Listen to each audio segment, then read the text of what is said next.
Okay, welcome to Rest Day Live. Happy Monday, everybody. Joining me as usual, back and better than ever after a week off. Corrine, Malcolm, nice to see you, Corrine.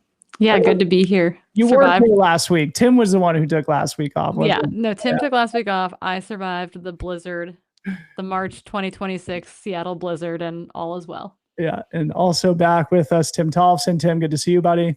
It was so strange not being with you two last Monday, but I enjoyed some sunshine over in 916. And actually, fun fact, I was at two different races and I had multiple people call out the Freetrail Live and wondering what our topics were going to be tonight. So people are listening and they're out in the field. And we have Ethan Vosberg joining us on the ones and twos again here tonight. So hope everybody is locked in because it's going to be a big week because it is Big Alta week here in Marinwood, California. You see me with my Marinwood hat on representing my neighborhood, my Big Alta t-shirt on. It's officially race week. I am in race director mode. We've got the Daybreak Racing crew out marking the course.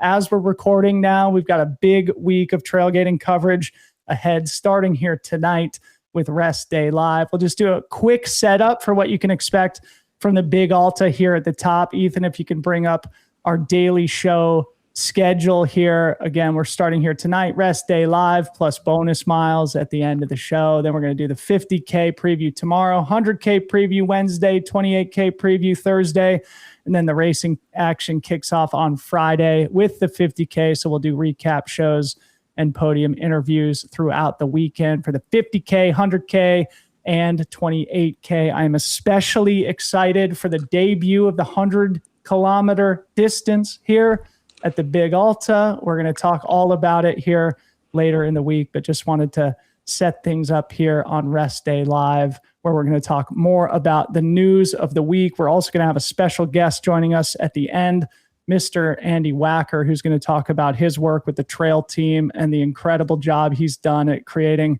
a pipeline of professional athletes who are coming out of the collegiate ranks into professional trail running. It's going to be a sick show. And a quick reminder here at the top, we are going to do bonus miles at the end, our community segment for Freetrail Pro members, where we had a good little listener mailbag that our esteemed co-hosts have not had any visibility into. So after the main show, we'll go over there to bonus miles and we'll bang through a couple of fun topics. Launching right into it with the breaking news of the day here, Kilian Jornet announced he added Zegama to the race calendar here. Maybe, Tim, you can get us started on the significance of this addition to the race calendar of the GOAT. Well, those that know Zegama will say Zegama is Zegama. It is a legendary race. Has been around for longer than maybe a lot of our listeners have even been in the sport, and it's Kilian is no stranger to Zegama. I don't know how many times he's won and set the course record, but I think he is kind of displaying that in his, let's call it, senior years as a pro athlete, still, handling the youngsters, he is choosing to really go to races that are meaningful to him, meaningful to the community. And I think he also likes to travel relatively close to home when possible. But he had recently announced that he was just going to have 3 races. So adding this one onto the docket is, it's not surprising given everything I just said, but I think it also highlights his almost like, short, long, undulating season, which is, as we've kind of referenced previously, if someone wants a longer career, you might have to sort of strategically think about where you burn those longer matches. So I think, he is a king in the Basque Country. And so to return back there, it's probably like returning home.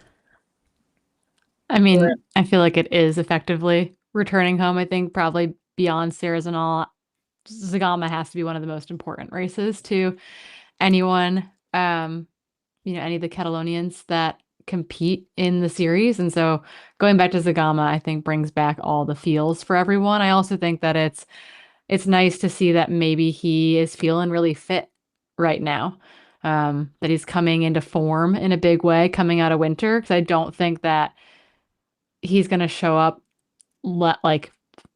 he's not going to show up less than his best in a lot of ways. And I feel like Zegama being added now is a good indicator that things are looking up and that he's healthy. We know this time last year he was headed to Chianti with a niggle just to get the golden ticket done.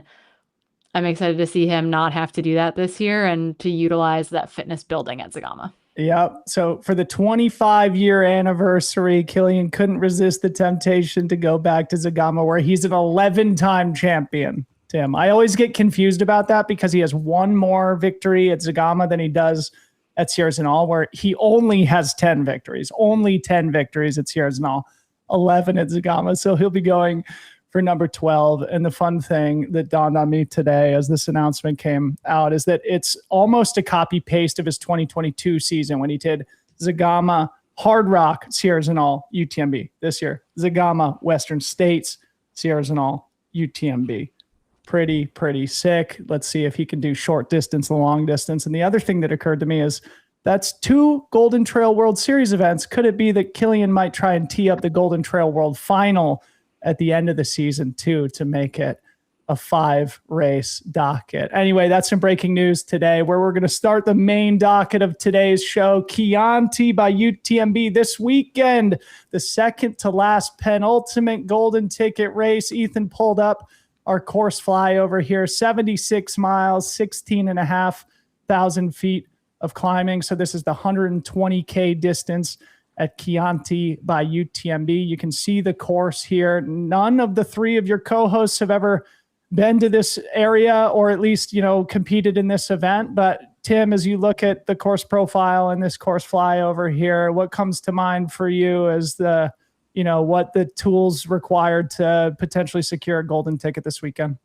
Well, fun fact, I ran this course over 4 days in 2025. So I've actually stepped foot on every kilometer. And, I like to be cheeky. So I titled one of my Strava segments Chianti with a big because I was not a fan of the course. I think that talking to a lot of locals, it was an incredible 50K. And they, to squeeze in another 75K, they had to get a little creative, which I, commend the organizers for doing it successfully and putting on a world-class event. But you can see on the course profile there, it's almost, I would say, death by 16,000 cuts. It is continually punchy. You can't, there are no long sustained climbs really. Majority of them are less than a mile, but they are short, they are steep. A lot of it is on concrete or pavement connecting different single track or dirt roads and access roads going between vineyards and castles. And so there are a lot of cool features about it, but I was actually recently talking to Rachel and I said,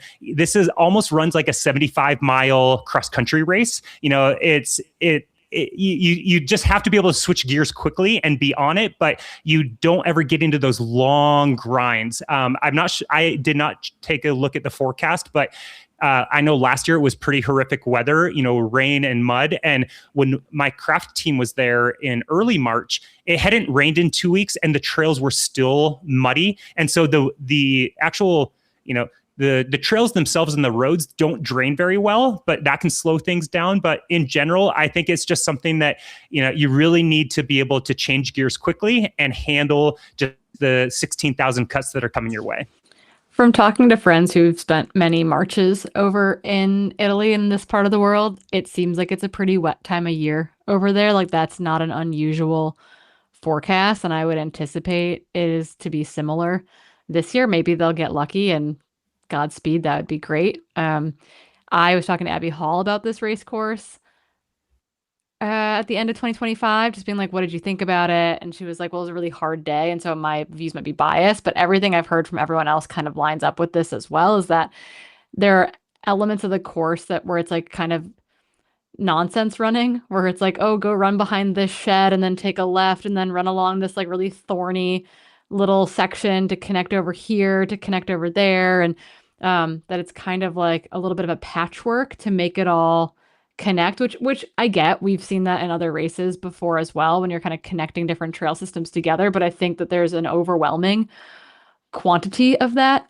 in this race. And so combined with it oftentimes being very wet and or at least very muddy, it is something to be mindful of, where it's like when you look at this profile does make it seem like it's Lake Sonoma plus basically, just a little bit longer, just death by 1,000 tiny cuts. That being said, when you look at the general stats, you're like, oh, the climbing isn't that crazy, but it comes in these little tiny punchy segments over and over and over again. And I just think it beats people up. Yeah. It runs very fast. So to Tim's point, and from what I've heard too, there is a lot of very fast, either paved or dirt road style racing. Jim ran under 10 hours for 120K on this course. So it seems like it's quite fast for something that does still have 16,500 feet of climbing. Fiona Pascal's winning time from last year was 12 hours, 34 minutes. So that gives you a sense of what our golden ticket contenders are going to be looking at here this weekend. But it is sort of like, it looks to be a single loop course in Italian wine country. It can't be that terrible, Tim, at least for the post-race decompression that hopefully the runners will be able to enjoy after their 120K journey. But there are a bunch of dogs coming to the race course to try and get their spot at the Western States 100. So let's start talking about the men. Ethan pulled up a little graphic here from our fantasy website, fantasy.freetrail.com. You can go make your predictions for Chianti and some other races that we're going to be playing here this weekend that we'll get to later. This is some of the men's contenders here. The top ranked athlete coming in, Thomas Carden, a person who I would guess a lot of our rest day audience has never heard of, but who certainly those of us close to the sport, it's a name that we've been noticing at the top of many results lists, especially in France, but around Europe generally. Very exciting to see him step up in distance and take a swing at a golden ticket race. Corrine, do you have any color on Thomas? Yeah, I think that was going to be what I was going to say, is that he is a very, very strong athlete, but this will be a jump in him for distance as far as being proven over a 120K race. And so I am very curious to see how he does. That being said, he definitely has the chops. He has the leg speed. It'll be more about executing on a long race day where someone like Jeff McGavro or Vincent Bouillard have just way more experience in that regard, as far as having run a lot longer races in recent years. So the next two highest ranked athletes, Jeff McGavro doesn't need the ticket, and Vinny B, Vincent Bouillard, friend of all of us here on the show. Vincent, our returning third place finisher last year, will remember Jim won the race. He was a full 30 minutes ahead of the rounding out podium duo of Kilian Jornet and Vincent Bouillard, who finished only 30 seconds apart from each other, racing all the way to the line. Tim, I'm assuming you've got something to say on Jeff and Vincent and that powerful duo, only one of whom needs the ticket. Well, I think with Jeff Mangrove, which I'm just going to call him Mangrove because I like that name and I can never pronounce his last name. So sorry, Jeff. But we kind of said similar things about other athletes at the Golden Ticket Chase at Black Canyon. And for Jeff, I think it would be great for him to mark a sort of a marquee win for his career by coming out here and winning this and build some confidence leading into Western States. And as you pointed out, he doesn't need the ticket, so he can take a little more risk, or he can play around with a strategy. Maybe he, rope-a-dope some guys and he sits back, but I think he, is going to go into this fiercely wanting the dub. And Vincent, he wants back into States. He was public about it not going so well. And I think we all have been there, where States takes a couple of cracks, but each year it gets harder and harder to return to the start line. So I think, he's, I would say, the favorite, just given the fact that he was third just by, the chin on it, or the hair of his chinny chin last year to Kilian. But I think the one thing that concerns me about this event, and kind of what we were talking about earlier, the death by 16,000 cuts, is that, Jim, famously crushed this race in really poor conditions, ran fast, but it sounded like his knee got flared up and never could recover. And so, that's one of those things just to take into consideration with this, where, Vincent is, he's kind of had a hit and miss last year, but I want to see him get back. But I don't know. There's another name on the list that I saw, Tobias. He ran 12:13 at Lavaredo, and I think, is not a household name, but that's a guy, and there's a few others that, should Jeff or Vincent or, a few of these other household names maybe have an off day. Like, I think there's quite a few guys that will just be right there. So it's not like a clear runaway in this field, but, just I'll always shamelessly plug, as you would, Dylan. I feel like Vincent getting his humble beginnings at our races, like we want to see him, back on the Western States start line. So, yeah. Our running joke is that Tim and I knew who Vincent was before the world did, because he came to Mammoth Trail Fest and he came to Gorge Waterfalls before he went and won UTMB. So we were ahead of the game there, creating UTMB champions at our humble independent races. I'm really excited to see McGavro rip this one. He has been on a heater, quietly emerging into the highest echelon of the sport, I would say, after his incredible fourth place running at Western States last year, where he posted the fastest ever debut at that amazing 5-decade-year-old 100-mile event. He's also sneaky good at the runnable races. We saw that at Canyons last year too. We saw that at Ultra Trail Cape Town last fall. He got his ticket at Javelina. Right. Got his ticket at, great point, Corrine. Yeah. So he's sort of like the mix between speed and strength. And it feels like this could be a big opportunity for him to get another massive international victory following up Cape Town last fall. I was also going to mention, it's interesting to me when you look at the elite start list at fantasy.freetrail.com, there's really only two notable American names. One is Jeff. The other is Gavin Pryor, who you see, about 2/3 of the way down this top list here. Gavin Pryor is an interesting name, and he's been chasing tickets for a bit. He did both Black Canyon and Canyons last year. He was 6th and 7th last year, like just out. Yeah, and he, in his debut race this season, or his Rust Buster race this season, he was less than a minute behind Caleb Olson in a 50K, I think in the Moab, Utah area. So could be a good American name to look out for. But in general, my point was going to be that the way that the Golden Ticket chase has been designed, Chianti being an opportunity for more European athletes to chase Golden Ticket spots, it seems to be reflected in the start list to me. It seems like a lot of the American athletes are targeting the Black Canyons and the Canyons, and maybe a few of them go over and do a Tarawera. But, if you look at the start list, only two notable Americans on the men's side.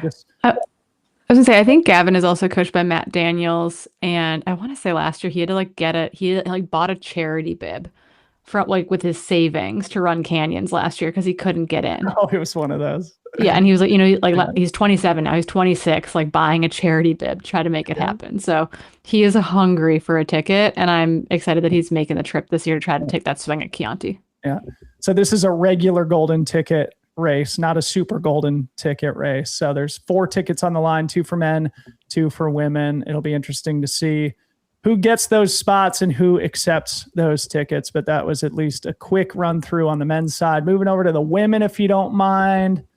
Here, Ethan, top-ranked athlete Ingvild Kaspersen, a former teammate of Corrine Malcolm, somebody who we all would love to see back at Western States. Corrine, I think you have at least some idea of what Ingvild's been up to recently. She's been a little bit quieter on the racing front, but it's exciting to see her name on the list. Yeah, she was injured for a portion of last year, and so had to notably remove herself from a handful of races. She's also someone who is kind of late into finishing out her medical education in Norway, so it's been a long process for her, and so her time is very much not her own as well. So she's been staying closer to home, I think, relatively consistently over that time period. That being said, she seems like she's healthy and fit and excited to race, that this race really fit into this chase that she has. It'll be her longest race in a hot second. I think the only race longer for her was her one run at Western States, and seems to be hungry to get back in. So excited that she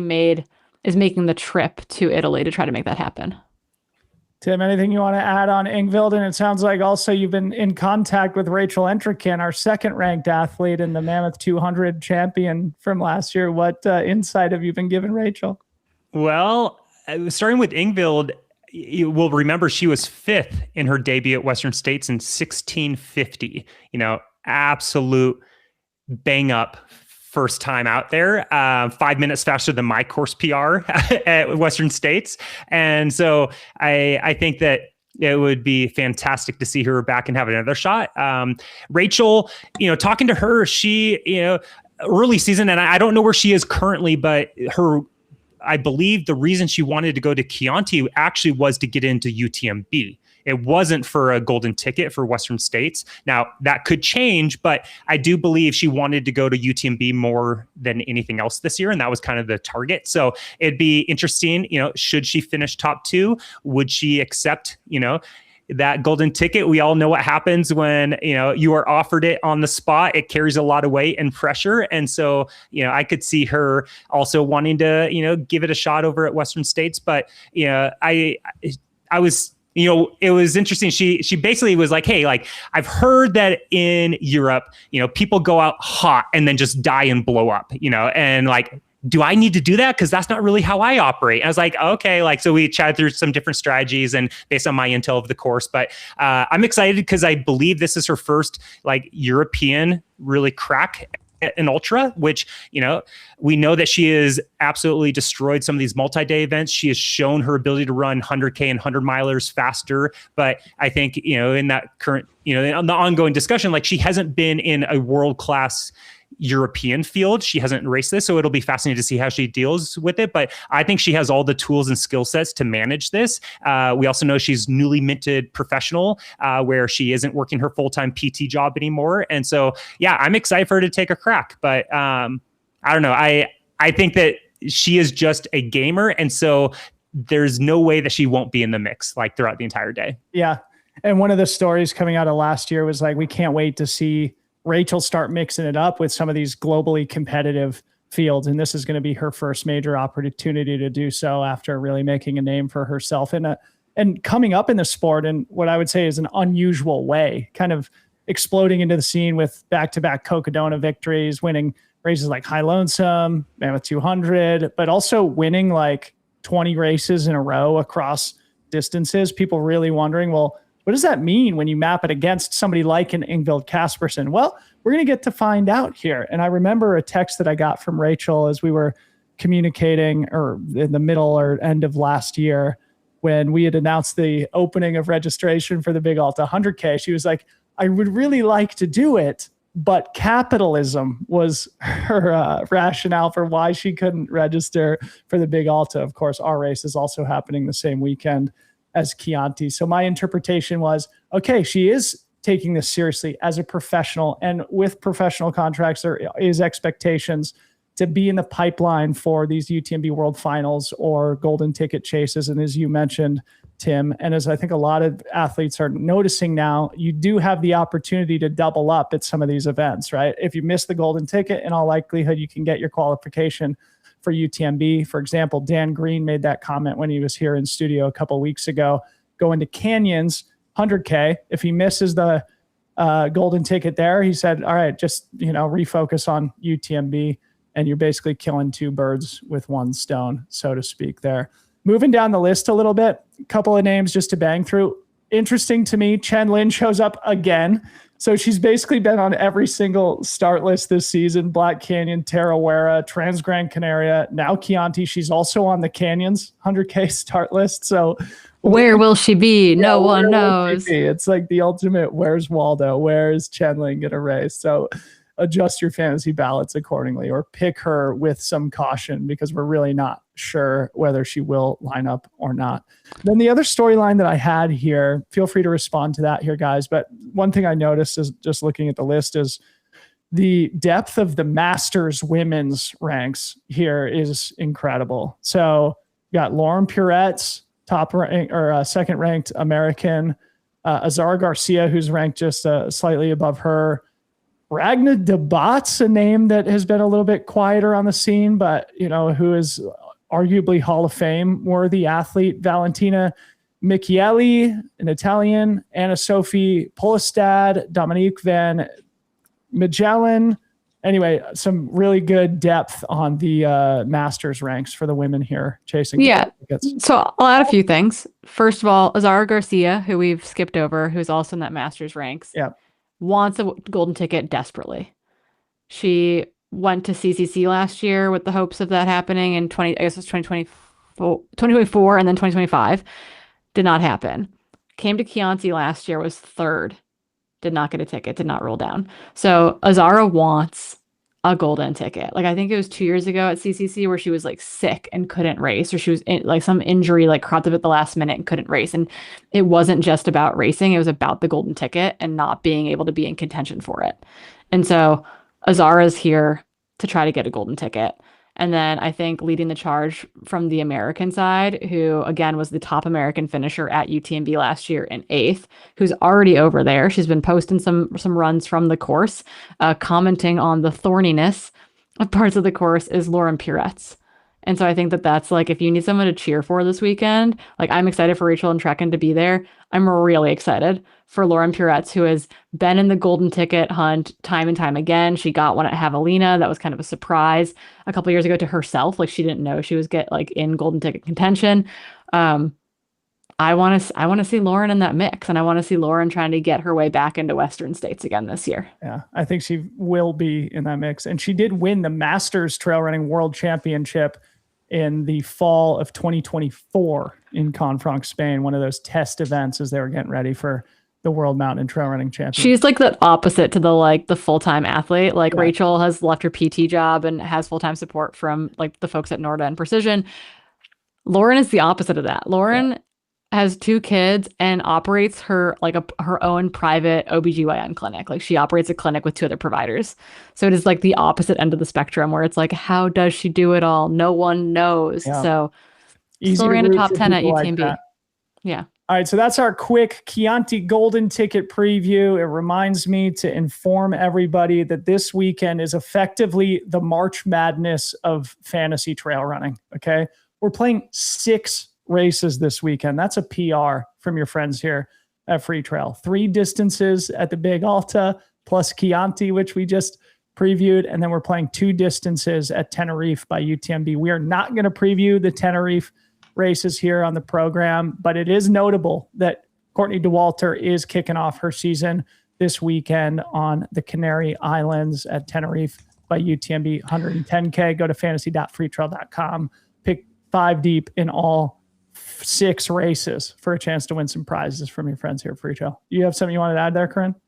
No, I was gonna say maybe this ties in really beautifully to our next topic, which is live streaming, because Tenerife is live streamed, and it is likely because Courtney Dauwalter is going to be there. I'm not saying it's the only reason why something gets streamed, but Chianti had a great, the Jim, Vincent, Kilian lineup last year. We streamed the 25K at Eiger a couple of years ago just because Kilian was running it to get a stone. So I'm not saying the big names sway the broadcast team, but there might be a little something to it. Yeah. I do wonder though, and I mean, whether or not you can speak to this, Dylan, how do we feel about golden ticket races not being live streamed? Okay. Right? Like, and I know you're on the competition portion of the board for Western States, so I don't know what you can share, but as a fan, I think that should be a disqualifier. Like if you're a golden ticket event for Western States, I think it should be mandated that you have a live stream, just like now we are mandating that golden ticket races have drug testing, like which I think they it's just haven't had. So but all right. I don't know. Any thoughts on that? Let me just set this up because I want to get to all that stuff. And I think there's rich conversation to have here, but just to put everybody on the same page, Ethan, if you can pull up that FloTrack UTMB post here. So this is just going to set the stage for what we hope to be a multi-pronged conversation in regards to the 2026 live broadcast calendar that UTMB published. So this was directly from FloTrack, but UTMB posted something similar, just a menu of the options that they're going to be live streaming throughout the UTMB World Series racing calendar, starting, like we said, at Tenerife by UTMB this weekend. You'll see Ultra Trail Australia, Val d'Aran, Trail Verbier, Saint Bernard, Monte Rosa Walserweg, UTMB Mont Blanc, of course, the world final. And then in the fall, Wildestrubel, Nice by UTMB, Kodiak by UTMB, and then Chiang Mai by UTMB to wrap things up. Interestingly, or I think importantly to state here, they do obviously have all the majors on this list. Which is why they're streamed. That's why Canyons fell off of the streaming list, was because they are no longer the major. Yeah. So Ultra Trail Australia, Val d'Aran, Kodiak, and Chiang Mai are all what we call regional finals of the UTMB World Series. So it's, I think, intuitive that they would want to amplify those events based on the designation that those races carry. But noticeably absent, as we just mentioned, are Chianti and Canyons. So maybe let's dive into that here first before we go into the FloTrack part of this story, because I think a lot of trail fans look at this list and scratch their head and think, wait, Tenerife by UTMB is the weekend of March 21st. What else is happening that weekend? Chianti by UTMB, which is a golden ticket race. Why would they choose Tenerife over Chianti? There has not been a answer to that question provided. So in that vacuum comes a lot of speculation. And I do think it is important for us to talk about this. And in this context, I'm only speaking on behalf of myself and Freetrail, not in my capacity as a board member for the Western States 100. Corrine has her hand raised. It sounds like you want to jump in. Go ahead, Corrine. Okay, so I can't speak to why specifically a race would be covered, but historically it falls, even if UTMB is like the series host, right? From working for that on it in many fronts, mostly from like being previously in commentary and also talking to like Chaz at Canyons, for example, and Mountain Outpost, who I think would love to be like the host for that if it could all come together, is that it falls to the race directing team for that specific event to fund it, which means that they either need to go to their sponsor or they have to self put up the funds to make the live broadcast happen. And so, and broadcast can vary in the quantity of expense, but within to be streamed on the UTMB live platform, and therefore with their new partners or some of their pre-existing partners, that needs to be paid for by the race team, like the individual race team. So historically, like UTMB Iberia, for example, so the Spanish hub of the UTMB World Series, paid for Transvolcania when it was a UTMB World Series race to be streamed. Same kind of thing in Wildestrubel, those races like that, it is paid for by that subset of the UTMB org or the specific race. So basically it'd be like Ironman / UTMB North America or the specific individual race director and their team would have to pull funds from the race to turn around and pay for the stream. And so I think it's for a lot of these organizations, it's like, okay, where are we taking that money from? Where is the money coming from? Who is paying for that? Is that something that we're requesting from our sponsor? Because in this case, that would mean going back to Hoka and saying, we can't pay for it. Hoka, you have to pay for it. And that if it's not the major in particular, like maybe that's not within Hoka's purview to then pay for it. But in the case of Western States and the Golden Ticket race, then maybe it is because they are the title sponsor for Western States. So it's like this like interesting ecosystem in which it's probably all the same purse in a weird way, but it's hard to find where the money comes from and goes to. Because now with the UTMB World Series, they are now by UTMB owned events, or Ironman North America owns the event. So there are no longer independent operators since it's a closed circuit. So it kind of, I agree historically that was a bigger challenge, but I think now because it is in their own ecosystem, they control the finances of their individual events and could make those decisions, They do and they don't. Because like the North American series, right? Like they license the UTMB name.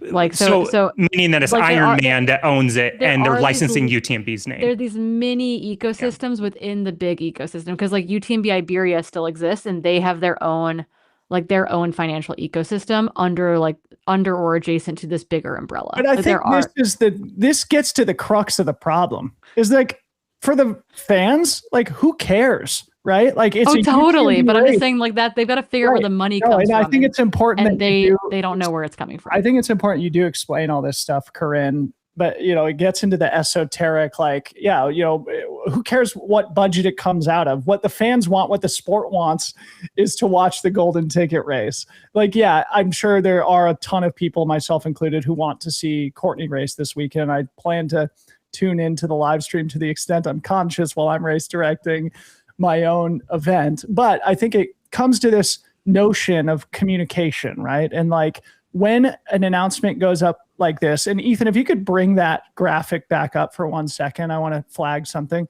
So you see the top comment here is from our very own Jamil Curry, from AeroViper Running, whose comment says, Mountain Outpost will continue to be free for all on YouTube, which I think was getting at an assumption that based on FloTrack's business model, that it was going to be behind a paywall and therefore inaccessible for free, as all of Mountain Outpost's live streams are, and as most of UTMB's live streams have been to this point in the organization's history. Ethan, if you pull up the second graphic here. So after much back and forth in the comments of people who are vocally skeptical about this new partnership between FloTrack and UTMB, FloTrack responds, thank you. It will indeed be free on FloTrack all season long. Jamil responding, thanks for the clarification, guys. And it gets to the crux of what is often the problem of communication, right? When these sorts of announcements go out, it should, I think, be supported and buttressed by some rationale behind it of like, here's the races we're doing and why we're doing these races. And even if it does get into the esoteric stuff of like, hey, we have just an opportunity here at Tenerife that makes it a little bit more convenient, a little bit more practical for us as an organization, even if it, has to be, you have to protect confidential information. There's a way to communicate that kind of stuff. And when that communication is missing, it leaves a vacuum, which is then filled with speculation, as was the case here with the FloTrack announcement. Tim, I know you have something to share on this subject too. Well, I think, also just teasing out like FloTrack. I'm of the age where I used to host my running log on FloTrack back in like 2006, 2007, when it only covered track and field as a collegiate athlete. And so like I watched that organization grow, mature, and then globalize. And, like any media property, I think they've gone through some of the same or some of the expected struggles of, there's this golden rule of the internet, whether you like it or not, is that if something was ever free, the moment you start to charge for it, you're going to have an uproar from the community. And you're like, that could be a separate debate, but FloTrack, has caught a lot of heat from track and field fans because they did paywall most of the access to a sport that's already niche that had, we would argue had a hard time developing a fan base. And so then it felt like they were profiteering off of the limited fan base that was already there supporting it. And I'm not passing judgment, but that's kind of what the optics were. And so FloTrack, anytime they enter the trail, or even they started gobbling up media rights to the Diamond League, some other like larger events. They've now acquired, I think, 20 different sports. So now Flow Sports is a much larger organization. Very impressive. But as they've started to kind of like peripherally end up in the trail and ultra space over the last 18 months, almost immediately people that know FloTrack have this like guttural reaction of like, oh, no, paywall. And we all know that currently we struggle with that fan base, similar to the track and field. So it's an ongoing debate of how do we build the fan base, but how do we support media companies that are doing great work? So it's a challenge, but I think that's where the FloTrack, if FloTrack's name gets dropped, you're going to immediately have an uproar in the comment section, fair or not. And then, as you said, Dylan, I think generally speaking, it just speaks to the importance of improving your communication and your PR. And it's something that I would love to see, continue to be iterated on from UTMB, as rumors are now internally, they're up to 100 employees or more. So you would think that like as they've matured over the last 20 years, they could kind of refine their PR arm of this, because I think oftentimes we are finding they kind of put their foot in their mouth, and it's not that people are against necessarily what's happening. It's just the way it's communicated is maybe missed a little bit. And then that unfairly, maybe unnecessarily gets them some blowback where things should be celebrated, maybe the way they're pushing the sport and kind of iterating and pushing things. So I think just in general communication, it would behoove them to, focus maybe a little bit on cleaning that up. Yeah, it feels like you don't know your audience, right? And it's like any of us could have said, "Hey, you're going to make this announcement about FloTrack." People are going to immediately say, "Ooh, like good job making trail running more accessible," not like sarcasm. And so I feel in that regard, you can say, "Hey, we're doing this. We've already been doing this. This is what we did with Outside Plus. Like now this is just one other avenue in which it's going to be available and streamed. The UTMB live still exists. It still exists in that iteration. It is still free. FloTrack is still going to be free. I've written plenty of articles where it's like in the comment section, you can tell no one read the article. And so you have to be able to hit the audience very quickly with the information they need. And there was none of that information for us to go find. And so I feel like it was very easy to jump to assumptions when it came to the news this past week. It was a very chaotic 12-hour news cycle. Yeah. Two things are true in this case. This will be my concluding point. Number one, people are way too quick on the trigger, right? Whenever UTMB makes an announcement, and especially, in the case that FloTrack is involved with that particular announcement, people are just eager to be mad, right? And we should all just chill out a little bit and let some more information become apparent before we jump to conclusions. But also, we would love to have some more information available so that we could eventually come to a conclusion, right? And it's the absence of that information that creates the condition for people to jump to those conclusions. So I feel like we as a trail running community can be a little bit slower to get outraged, while also UTMB could do a little bit better in explaining why they're making some of these decisions, because really we care, and I have communications with UTMB now on other stuff, and I really respect all the people that I communicate with there, and I like them personally. And so it was just sort of like, here's another situation where, just do a little bit better and you guys will earn so much more of a benefit of the doubt by just going the extra mile and explaining things a little bit more. Yeah. And just, I would say to tee that off of one person's like comment about like who the FloTrack commentator is going to be. No. It's the same English and the same French and the same German streams that come out on UTMB.live. They are just now that exact same English stream will now also be on FloTrack, exactly like they've done it for years and years and years, where it's not like there are now 18 different productions of the exact same race. It's just like it is distributed through several different channels. Yeah. Okay. So there's probably going to be more on this topic as the season progresses. Again, the UTMB live broadcast calendar kicks off this weekend, Tenerife by UTMB. Tune in, and we should get more information about how this FloTrack partnership will materialize here after this weekend. I'm going to make a live pivot here to challenge Travis Longcar, who does our docket. So we do have our special guest, Andy Wacker, in the waiting room now. We're going to jump to him now and then come back to the rest of the docket once we're done. Andy Wacker, welcome to Rest Day Live. Big round of applause, everyone. Hey, nice guys. to see you, buddy. Thanks for having me. Yeah.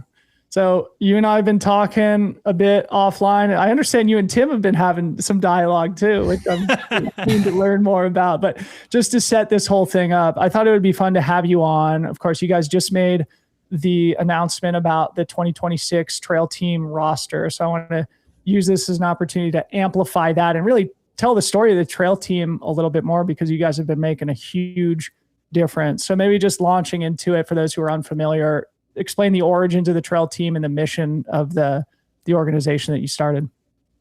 Yeah, sure. So the trail team started in 2022 and kind of late in the year, about December. I need to rewind a little bit.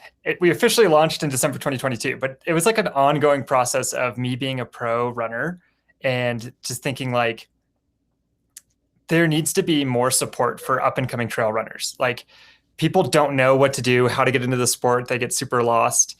And so I heard rumors about different brands thinking about trying to help out. Over the years, I tried to help out kind of locally here with some like CU grads. And long story short, like nothing was happening. And so finally I was like, I'm just going to do this thing. So in 2022, I launched a website and just said, let's hit the ground running. Let's get young NCAA runners. Let's recruit them. Let's get established pros like Grayson Murphy helped out for several years. And we were like, let's just help mentor and help all these young runners find the trails and find like how to become a professional on the trail. So since then, this is our 4th year doing that. We actually have like a very organized manner of doing it, even though that sounded kind of chaotic, what I just said, where we recruit young, good runners. They apply for the team. We have a selection committee, help select the next team members. We match them up with mentors. But our 3 tenets for our program are mentorship, media, and skill development. And so we have mentorship, which means a lot of different things. It really just means matching young runners with people who have done the sport for a couple of years and can help answer their questions, whether that's about nutrition, about what races to do, about what shoes to wear, on and on. The media part's been really fun. I think that's really important as a developing pro athlete, is building your brand. So we do a lot of photo shoots and pieces like that. And then finally, we actually just help them actually get better at trail running. So that could be like putting on a downhill skills clinic, or those kind of things. And the best version of that is we meet up at like these really cool trail camps we put on. So we did one in January in Moab, for instance. We've done one in Grand Lake, Colorado before. We've done 3 European ones over the years, kind of one a year, to help get athletes together and help them get better at trail running, like technically. Awesome. Tim, where do you want to go with this? What have you and Andy been talking about? Well, I would start with, I wish this existed in 2008 when I graduated from undergrad, because as a steeplechaser that, didn't inherently want to go straight to the roads, if I had known trail really existed in this meaningful way, it would have been awesome. I'm curious, this isn't my first question. And also I'm not answering Dylan's question, but I would be curious what the overlap in the Venn diagram of like steeplechasers to, trail runners in your program have been. But I also was just tipped off to someone that I don't believe is on your program, but is a 159, 800 runner, a 406, 1500 meter runner, and which is blazing fast. And I see that she's actually signed up for the Broken Arrow Ascent, which is pretty cool. I guess what you said right there at the top of it, Andy, is like, why should brands care about this? And also, why has it been a struggle maybe to get brands to kind of support what you're building, if it has been a struggle? That's kind of my curiosity, because it seems like a no-brainer that, like, we talk about, your first tenet, mentorship. Like we've referenced on this show how maybe we need less agents and we need more mentors out there in the space. And obviously, like, you're setting the gold standard of it. But like, why should brands care about what you're doing? And like, why should more people kind of care or maybe get involved with what you're doing? Yeah, first question quickly. We have a lot of steeplechasers. I don't think that's just because like we have a lot of flat runners who are coming from the track and from the roads. And steeple is a little bit closer to trails, and that athleticism can make you a good trail runner. So we've had some success with some steeplers. The why is really important. I think, it's funny. I like constantly work on this stuff, and I was looking at this today, and I saw a stat that the NCAA published that said, I think 2% of NCAA runners quit running within 2 years after the NCAA. So we have this huge fall off of the talent in America. And like, just to be clear too, like the NCAA is insane. We have the best talent from every country in the world coming to our country to compete. And of course it isn't trail running. It's, running, it's distance running on 5K and 10K on the track and those kind of things, and cross country. But we are doing a really poor job of getting those athletes onto the trails. And that's why our program exists. And so, for me personally, my motivation was I've been obsessed with making the US team and having the best US trail team that we can have for the World Championships. And at some point I was like, Joe Gray and I had made like 7 teams in a row or something. And just to be, transparency, I'm 37 years old. Joe Gray's 41 or something. I was like, we shouldn't be making the teams in 2030. We just shouldn't. We shouldn't be doing that. So how can we like create a development pipeline from this huge talent group that's a lot better than Joe and I, and with humility, because Joe's one of the best trail runners ever, of course. But there's a ton of talent there, and we're missing that talent and the ability to give what we've learned over our careers to those young people. So why should brands care? I mean, if you're being really selfish, like brands do a terrible job of using this NCAA pipeline. I don't think, again, I do way too much research, but if you look at any brand, shoe brands, like roster of pro athletes, they don't have a lot of like 22-year-olds who are going to be really good. They have 30-year-olds who've already done something good. And so we really want to support people before they have to, like live in a car and whatever to win UTMB. We want to get them earlier on and just help them like find the right races to go to and all the right support team. So well said, Andy, and I can feel the mission behind what you're doing too. And here's another reason why the brands should care. I want you to comment on the alumni and the reason why you've been so successful. So some names that have graduated from the trail team in your short 4 years of existence, I think it's been. Anna Gibson, Christian Allen, Shea Aquilano, Lauren Gregory, Mika Boudon-Rousseau. Those are some of the most exciting young athletes in the sport who've come through your program and landed with the biggest brands in the sport. How have you been so successful with that? And practically, how do you make those connections between these young athletes and these big brand players in the space?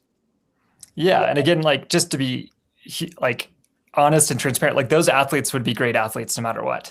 I do think that one thing we do well is saying, I've spent like countless hours calling people, talking to young athletes and saying like, what do you need? And just trying to listen, because I had an idea from my own experience. I think Tim was saying, I wish I had this. I also wish I had this when I graduated from college, because there was just no information. And I, struggled to hit a lot of speed bumps kind of on the transition to becoming a pro.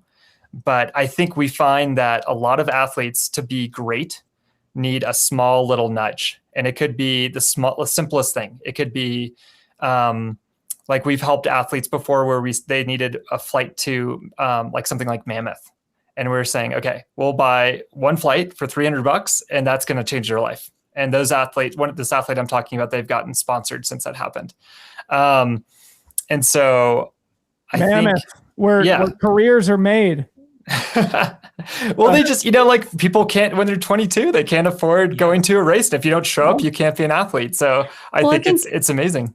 Even like not knowing what to race. I feel like that's sometimes the biggest hurdle, is that we have these like super fast track or road athletes that are curious about trail and they have no idea where to start or where to land. And I do think that you all have filled that great kind of transition zone for people where they can say, oh, this thing is important.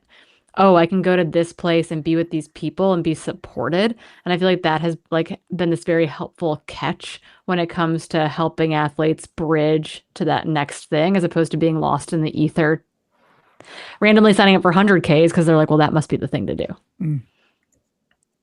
For sure. Yeah. And I think another thing that we do well that I've like heard and listened from a lot of athletes is that we ask them like, what do you want? Because sometimes people are just like, I just want to be sponsored by this company. And you're like, why?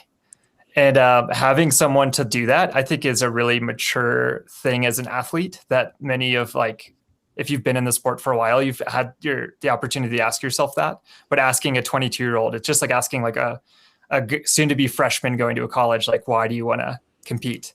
And that really helps direct them for their future and like find the resources they need.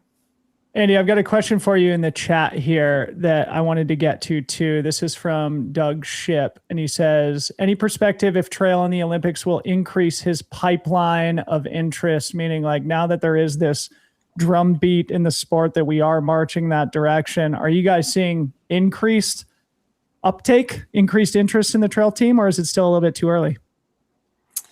We haven't seen uptick from like an Olympic interest. I've heard about that for a lot of years. I think that would be useful for us. It's funny. I think I was telling Tim this. I think like in some ways I feel like we're like 10 years ahead, and I feel like other people are going to be like, oh yeah. And it's going to be like many years down the road. And so I think people haven't thought about that connection yet. And hopefully they'll listen to this podcast and find out more about like what's going on in the sport, because again, like we do have this gigantic pool of athletes, and we're the organization doing this, but I hope that others emulate us and start looking towards like the future. And so this is why I always am harping on, while I am the biggest Jim and Courtney fan and Katie Scheid, I've continually said there are 100 of them out there, you know, and to Andy's point, the NCAA is the greatest talent pool of like runners on earth. And if that small percentage of people continue running post college, we are losing majority of that, you know. So, you know, as you're saying, Andy, education, opportunity, guidance, those are kind of the things that the athletes are looking for. And I think back to like the early days of post-collegiate running for Lindsay and I, like we would go and find a road race with $100 prize purse, and that made a difference. And as you pointed out, like, you know, it doesn't seem like much, but that's why any amount of like kickback to an athlete as they're developing is huge. And that's where I love, and it saddens me also when like we don't see as like, you know, comp entries to athletes, where I think as race directors, that's kind of a very, it's a great way to be inclusive to up and coming athletes, that, you know, this entry fee can be discouraging enough and a barrier where they won't even take that shot. And then if they don't take that shot, there's a higher chance that they might not stick in the sport. Oh. Okay, so we got to keep things moving and move towards concluding here, Andy, but there's another question in the chat which gives us a great segue to actually talk about the roster for 2026. So Ethan, if you could bring that graphic up. The question is from Deb Hamberlin, who's basically asking, have you gotten to the level where you're scouting athletes? So maybe you could use the 2026 roster to paint the picture as to the mix between you going out and scouting athletes versus it being more inbound, people who find you and show their interest proactively. Awesome. Yeah. And we've had both. Like we, as an organization, the trail team, which means me mostly, spend like countless hours finding people. Like I look through like more than just like NCAA results. We look at like anyone who's young, who's done a trail race, because it doesn't have to be NCAA. Like that's really important. That's what we've been talking about. But maybe to clarify too, we've had people who are like Nordic skiers and kind of like the Sophia Lockley kind of vein of thinking. And we've had a lot of different people. So yeah, here's our roster for 2026. We have Zach Erickson, top left. He's a guy from Utah that trains with Christian Allen. He is already amazing, but if you haven't heard of him, you're going to hear about him this year. He's going to have a big year. Oh my goodness. Man, that pack there in Utah is producing some real talent. Oh yeah. Yeah. And then here's our kind of fun surprise for this year too, is that, oh, sorry, maybe I should have finished the thought of like, we have a lot of athletes apply. Like that's the point. We open up applications for about a month in January, and then we have a selection committee that helps find the people who are the best fit, who are great athletes, good people, most need, those kind of things. And it's just kind of fun because I think you just get a different mix of people every year. But if you notice this, we got 2 athletes from Colorado School of the Mines who are super fast track stars. So Paul Knight and Grace Strongman, and they both just competed at D2 indoor nationals and got 4th. Grace was 4th, and Paul was 5th in the 5K, for instance. So they're super fast track studs. Abby, she's right in the middle. Abby's been kind of like on the outside of her team for like a year because she's just known about us. She's been doing a lot of trails. She's 20 years old, so she's super young, just turned 20 in January, and was on the U20 team in Confranc, Spain last year. So she's a great up and comer. Probably going to be really good at long distance. She's like already an endurance fiend. Cool. Moving on, we have Elise. Elise is Canadian. She is an aspiring like Canadian Olympic 5Ker, which is incredible because she grew up on Vancouver Island and was born in the trails. So while she's like a really, really good 5Ker, she's equally as good on the trails. And we're excited to see. I mean, it sounds like Anna Gibson, right? You know, grew up on the track, but she also grew up in Jackson Hole, Wyoming, where she was on skis and trails since she was a little girl. Yep, totally. There. And then Maya, she's our last person on the team here on the bottom right. She's a Harvard alum. She ran at Wisconsin for a 5th year. She's been in the trail world for a couple months and is already doing super well. She was top 10 at Moab Trail Half. And she's just like another person to definitely look out for. I feel like she's just dipped her toes in. Nobody's heard of her, but you're going to hear about her a lot more as she like makes US teams and those kind of things in the next few years. Harvard alum, my backup school. Just kidding. Andy, congratulations on all you're doing, buddy. We appreciate you carving out some time to come share a little bit about it here on the show. And just one other thing to flag as we close. We'll remember that as part of the Broken Arrow announcement with ACG, they also announced the Trail Futures event, which I think is also born in of a similar motivation to create a competitive pipeline for younger athletes to interact with the sport and assess whether it is something that they want to maybe turn into a career. So, Andy, I think you've been massively impactful already. We already rattled off some of the amazing alumni that you've created through the trail team. We're excited to follow these young athletes too. And we hope to have you back on as you have more to share. Thanks for having me. Awesome. Great little segment here on Rest Day Live. Corrine, Tim, we're back to the docket here. Moving right along. Where were we? All right, next thing on our docket here is the closure of Aurea events. This was some sad news that broke last week in the UK trail running community. I think, it could have broader implications, which we'll discuss. I'm going to toss it to Tim here in a second. But before we do, just a quick setup. This is an Instagram post that Aurea put up to make this very unfortunate announcement. It was supported with a little bit of like a press release that went a little bit deeper on their website. Maybe Travis could find that and put it in the chat. But I'm just going to read a couple paragraphs here and then toss it your way, Tim. This is a statement from the owner-founder, Shane Oley. He says, "It is with deep regret that I must announce that Aurea Events has ceased trading and is currently in discussions with professional advisors. This is a deeply painful moment for everyone involved with the business, including our participants, staff, partners, suppliers, volunteers, and the wider trail running community that has supported our events for the last 15 years. I'm truly sorry that we have reached this point. We are especially aware of participants who have already paid race entry fees for our events. By opting to cease trading at this stage, our goal is to maximize the likelihood that the events will continue under a different structure or ownership.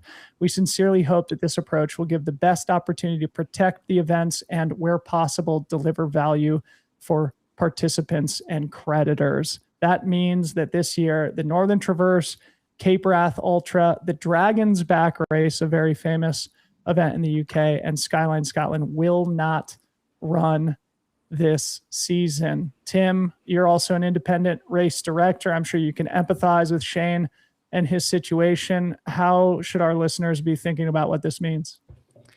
It's really unfortunate to read this. As event operators, we're in the business of putting on events, not canceling events. And I personally don't know Shane, anybody on their team. I've never run one of their races, but I was well aware of their portfolio of events. As you just listed, some iconic UK and European events that have been around for 15 years. In the Scotland Skyline used to be Glencoe Skyline, which might resonate with some of our audience.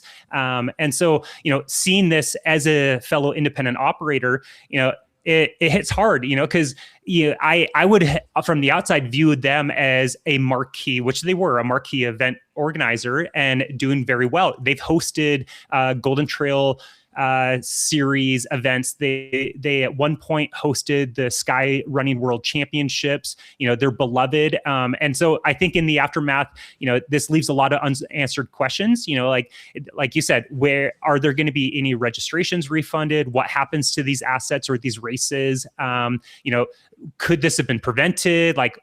I think maybe even, could this be a domino effect to other event organizers throughout the world? But I think the first thing that comes to mind on this for me is everybody loses in this situation. Like Shane and his team, they did not want this to happen. And so they're incredibly sad. They're dealing with some very heavy professional and fiscal responsibilities right now. All of the runners that had poured their time, energy, love into training for Northern Traverse, which was supposed to happen just about a week and a half from now, no longer will be able to do that. The volunteers, the local partnerships, the ecosystem in the economy, the housing, the lodging, the food and beverage, all of these different aspects of the ecosystem are impacted. I think I heard, which is not surprising, that some of his events like had estimated like millions of pounds of economic impact to their local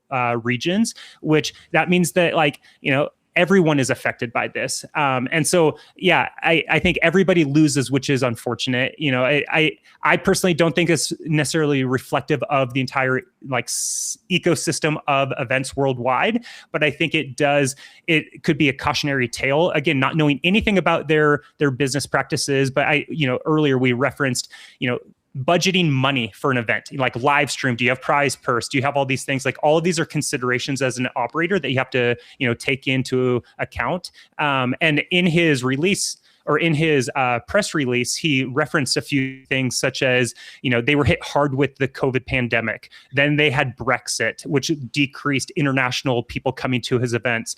They had the cost of living crisis. They had the corporate consolidation and like globalization of UTMB World Series events. Like all of these could have been factors into the ultimate closing, but it sounds like over the last 6+ years, they've had challenges and they've tried to right the ship, but ultimately they were unsuccessful. And so, yeah, I think immediately I was texting a lot of fellow race directors and we're like, whoa, like, what do you think of this? Like, it's kind of a shock because you wouldn't expect it. But I think it highlights, honestly, that the entire ecosystem of outdoor recreation, we're all interconnected, as I just kind of referenced. We're like, a lot of people that are buying shoes and packs and all these things, the reason they're buying those things to some degree is they have chosen a race that they want to go do with friends or challenge themselves. So like everything kind of feeds into the flywheel.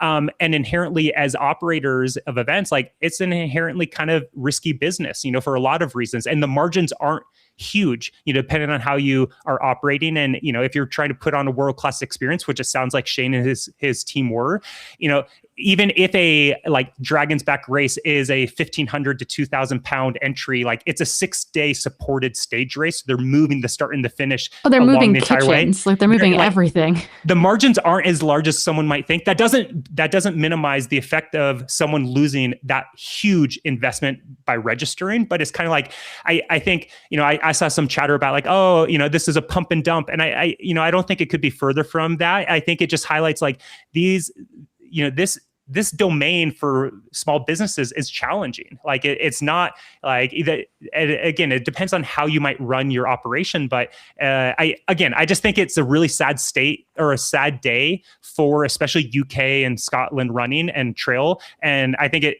lead to a lot of hopefully healthy discussions, but I am curious where it goes. Like some of those races, will they be continued? I don't think UTMB would want to get involved with some of these. Like they like the, turnkey events that are like 100-mile, like, I mean, we talked, or I didn't talk, but I think you guys talked about ultra or the Snowdonia race. And like, so I think it may not be attractive to them, but yeah, it leaves with a lot of questions. And I guess my final takeaway now that I'm rambling is that I think as runners in the community, we should just continue to vote with our feet. Like support the races you want to see around in 1, 2, 3 years from now.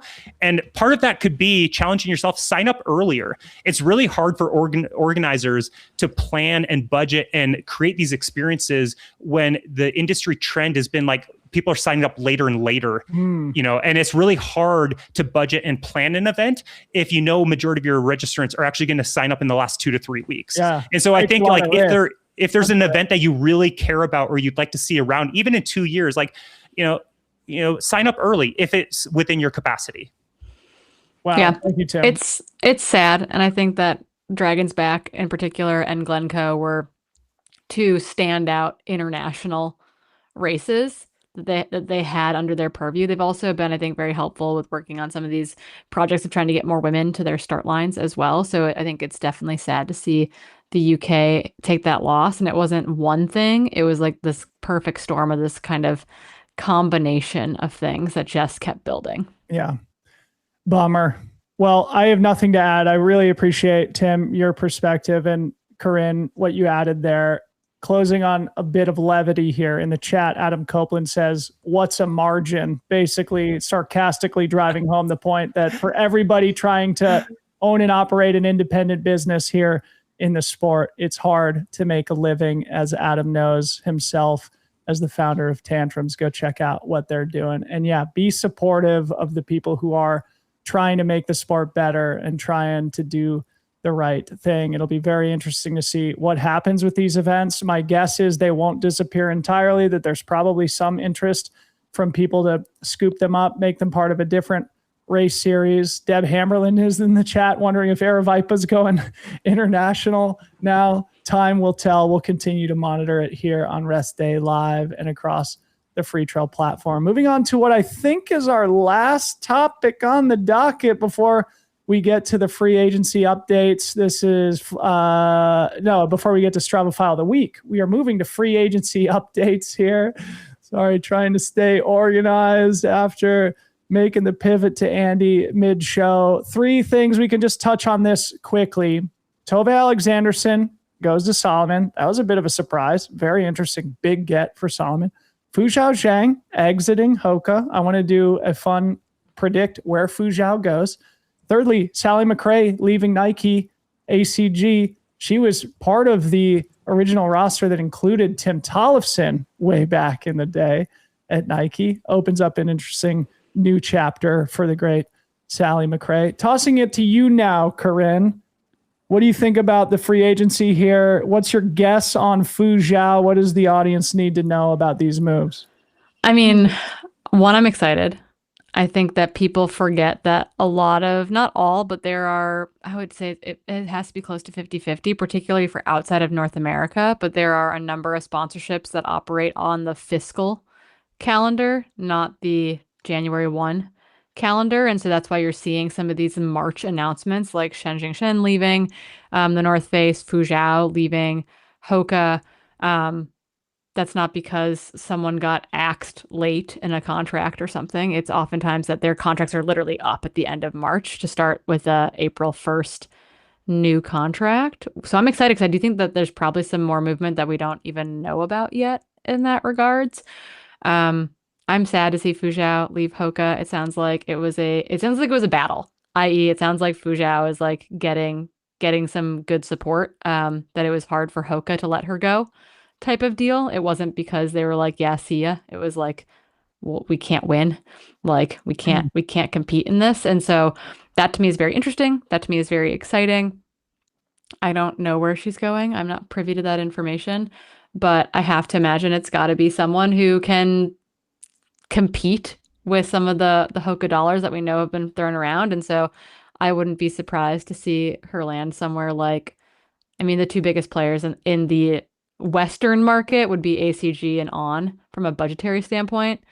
And so I could see either of those things happening. For On, that would be a huge movement out of the Western market to bring on Asian athletes. I think that they need to, and that they should, as they continue to grow their roster, bring on athletes from Asia to round out their roster in a pretty big way, but they have not yet done that. And so I feel like ACG has been the biggest player in the 2026 free agency market. And that to me would be a very exciting and interesting move for an athlete like Fuzhao. All right. Corinne's guess is ACG. Putting your feet to the fire? Yeah, I think I'm going to say ACG. Tim, you're next. Add whatever color you want on Tove and Sally too. Well, having, chatted with some athletes over the years that were, basically came down to maybe a Hoka and a Nike contract. That's a good guess. My thought, honestly, my 2 thoughts initially would be, one, it's unfortunate that, they weren't able to retain her, because I think that she has a storied history with the brand, and I would hope that they could find a way, but to your point, hopefully that for her, that means that another competitor made an offer that, Hoka just could not match or chose not to match, wasn't in the current budget for that, which is sad on one side, but exciting on the other. My thought is that she goes with Kailis. I think it's a, $1 billion brand in Asia. It is swooping up, some her best friend runs for them. There we go. Max King is over there. I just think that her best friend is not Max King, but no, yeah. Ho Ha is who you're referring to. Yes. But I think it would make sense. They are really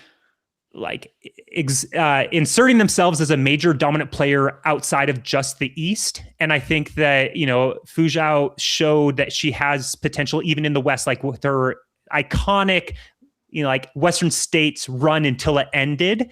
I think that it's only a matter of time before we see her nail it. And so I don't know. I think Kailis is my bet on that. Sally, I think, is a fascinating one because, as anyone that knows her and her story, she still has contacts with Nike, does a lot of stuff. So while no longer a Nike or ACG athlete, she's still associated with the brand. And I think she's always been a builder. And so I could see her enjoying this phase of finally being able to try on new shoes, which I think she's shared on Instagram. She's testing things out. Maybe that'll help some of her blister problems. No shade, Nike. I love you guys. But I think that it'll be cool to just see where she goes with this. And also whether she wants another partner. Having been almost a career athlete, as Dylan has referenced, it's kind of liberating to finally do what you want. And, she is great at storytelling and crafting narrative. So she doesn't inherently need a partner right now. Yeah. Well said. All right, so just a couple of things for me. Tove, really awesome move for Solomon, who last week came out of obscurity to all of a sudden maybe being the leader in the clubhouse for winning free agency season, adding Grayson Murphy and Tove Alexandersson in 2 consecutive days. Plus something I wrote about in the newsletter that sort of flew under the radar, especially here in the US, is Andreu Blanes, who Solomon signed off the Hoka roster here during free agency season too. And rumor has it Solomon might be bringing on a handful more athletes. Whoa. So, curious to see what that looks like. Well, Tove is also a ski mountaineering world champion, and we all know Remy Bonnet is of the same ilk. So a 4 seasons type athlete to plug into that Solomon. They only had to buy out Icebug too, so I was just going to say easily do that. I was just going to make the joke.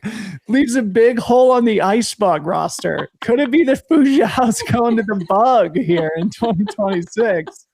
All right, so I'll make my Fuzhao prediction in a sec. I just want to add about Sally.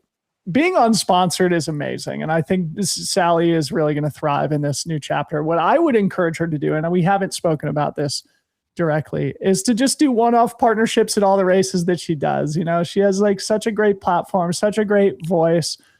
She could do a specific campaign with a specific brand across every different project that she does this season. So going into Cocodona, for example, she could just do a short-term deal with any brand in the sport probably, and they would see a massive return on whatever investment. Who knows if that's something that she's interested in. It definitely increases complication if you're going to be in sales mode like that so much rather than have one key partner. But it'll be really interesting to see what Sally does in this phase of her career. She's just been so awesome and so successful for such a long time on and off the race course. Coming to Fuzhao, my guess. Okay, so we got some contributions from the team. Corrine saying ACG. Tim says Kailis Fuga. Harmony said Kailis Fuga. Travis, his guess, Arc'teryx, interesting. Debo's guess, Anta, the Chinese giant. Anta owns everything. Yeah. So that technically doesn't Anta own Amber, which owns Arc'teryx and Solomon. Yes. So is that a catch-all? And they just bought 30% of Puma. Yeah. And Arc'teryx needs some goodwill in Asia. Yeah. Yeah. It could come together. No, I think Kailis would be a great fit. She'd get to be with her bestie, Ho-Ha, on that roster. That would be a pretty dynamic duo for sure. All right. That was a super, super fun little segment. So free agency season winding down a little bit, though. We're still waiting on a couple of important announcements, Fuzhao included, and we'll continue to monitor that situation as we always do at fantasy.freetrail.com. I was actually flicking through the last 5 years of free agency. Shout out to Travis, who has kept track of all that stuff. It's really fun to look back through the historical archive and all that stuff. So now that we've got 5 years of it accumulated, it's pretty interesting to go back in the record books. Anyway, that's our docket here today. Moving on to our closing segment, the Strava file of the week. Ethan's going to pull it up here. Holy smokes, folks. Is she back?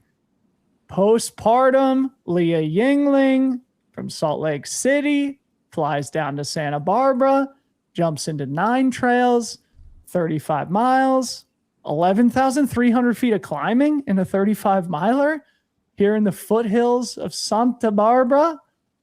It's pretty insane little traverse here across these slopes. For anybody who's been in Santa Barbara and run on these trails, you know, they're really a lot harder than most of the stuff you find in Northern or Southern California, like where I live here in Marin. Can get steep and whatever, but things are a lot more challenging on this terrain. Too easy for Leah Yingling coming back. I'm not sure how old is Monty now, Corrine? 9 months. Okay, so 9 months. I keep track. I'm the lady on the show, so I know exactly how many months all of the babies are. So this is a race with a lot of history, so it's cool to see Leah go do it as her return back to racing. This is also her ripping the Band-Aid off before she comes to the Gorge Waterfalls 100K. Shout out, Leah. Excited to have you there. But a tough 35-mile course, 6 hours, 45 minutes. Tim, any comments on Leah here? Man, enjoying that postpartum VO2 bump. She crushed it. It's I guess I'm not, I want to say I'm impressed, but I'm not, because well, that's not the way to say it. It's like, it's not surprising, right? You know, she's been dedicated to her craft. So I would imagine that she was doing the little things she could both pre and post, you know, to manage the stabilizing muscles, you know, kind of get, you know, the pelvis and everything back on board. But it's never a guarantee. Like, we have these amazing success stories, like hopefully she has building right now. And I can't wait to see her at Gorge and what she does beyond. But, you know, as we've also seen with other women, it's not it can be such a challenge to come back from pregnancy. And like the fact that someone like Leah can do this, it's incredible. Like I am impressed. And I think it's just like it shows what's possible, but also like to those women that are out there that aren't able to do this, like, you know, do your best to like not compare, because everyone's path, like, you know, to parenthood and beyond is going to differ. But it's really neat to see someone at the top that was at the top choose to start a family and then continue to show signs that she'll be returned at the top. So I think it's really cool. Yeah, it's exciting. So welcome back, Leah. We're excited to have you. And this is also, the Gorge to UTMB build is well underway, and we can't wait to follow along. Welcome back, Leah. And Ethan's going to show us a couple of banger photos from her husband, of course, Mike McMonagle. There she is with little Monty at the finish line. Super mom smashes a 35 miler, taking a little dip here. She did say, one of my fave races to date, highly recommend. I got to get out there for the 9 trails. Seems like a good place. Actually, your boy Rod Farvard, I remember, went down there and smashed it last fall. Broke Jim's course record last year. Anyway, Leah Yingling, your Strava file of the week. Closing comments from the panel here. Corinne, you got anything you want to leave the fans with? No, we got to go to bonus miles. Otherwise, I'm never going to eat dinner. Yeah. Tim, any profound thoughts? Tim's transcended truth to wrap up the show, or should we go to bonus miles? Let's hit the bonus section. All right. In conclusion, thank you everybody for watching our show. We have so much fun doing this on Monday nights, and we hope and pray that you also are enjoying it with us. If you do, please smash the subscribe button on your way out. Hit the like button too. Rumor has it that is important. It is, as I said at the top, the Big Alta week here in Marinwood, California. We are very excited to welcome everybody to my neighborhood here over the next 6 or 7 days to take part in an event that we believe to be truly, truly special. We've been pouring our heart into it. So everybody who is coming out, we cannot wait to see you. We shared our full trailgating schedule at the top of the show. So we also posted it on Instagram, so you can check out what we're going to be doing. But tons of like preview and post-race stuff coming down the docket over the next several days. And we won't have like real full live stream, but we're going to do the next best thing, experimenting with the trailgating platform. So follow along mostly on YouTube or in the podcast feed. Like I said, it's March Madness for fantasy trail running. 6 events this weekend. Go pick 5 deep in each. Big thank you to the team behind the scenes. Ethan Vosberg, who's back producing for us while Ryan is traveling home, but he'll be coming down here to Marin in the next day or so to jump back into the saddle. Travis, of course, Harmony, Corrine, Tim. It takes a team to put these shows together, and we're grateful to everybody. Now we pivot to bonus miles, Freetrail Pro members. The link is in Slack. We'll see you over there momentarily. For Corrine, Malcolm, Tim Tollefson, I'm Debo. Trail running will save the world. See you next Monday. Peace out.